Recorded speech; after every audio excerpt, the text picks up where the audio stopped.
Superfast news, आवाज जनसामान्यांचा। घरकुल अनुदानाच्या विलंबाविरोधात काँग्रेसचे आनंद पाटील तुपदाळे यांचा एल्गार।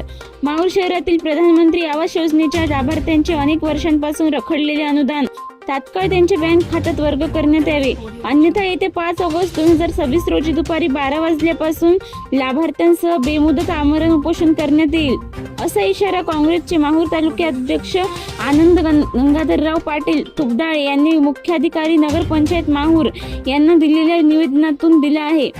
निवेदनात नमूद केल्याप्रमाणे माहूर शहरातील सन 2018 ते 2025 या कालावधीत विविध DPR अंतर्गत मंजूर झालेल्या प्रधानमंत्री आवास योजनेच्या लाभार्थ्यांचे शासकीय अनुदान अद्यापही प्रलंबित आहे।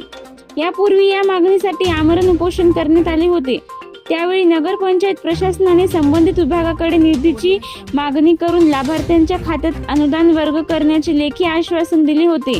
मात्र संबंधित वित्त निबंधन प्राधिकरण कार्यालय, महाराष्ट्र गृहनिर्माण व क्षेत्र विकास प्राधिकरण मुंबई यांच्याशी बोलणे करून दिले व नगरपंचायत मार्फत 3,67,00,000 रुपये निधीची मागणी केल्यास तात्काळ नगरपंचायतला वर्ग होईल व त्यामधून माहूर शहरातील घरकुल लाभार्थ्यांच्या अनुदानाचे हप्ते तात्काळ लाभार्थ्यांच्या खात्यात वर्ग करण्यात येतील, असे सांगितले होते।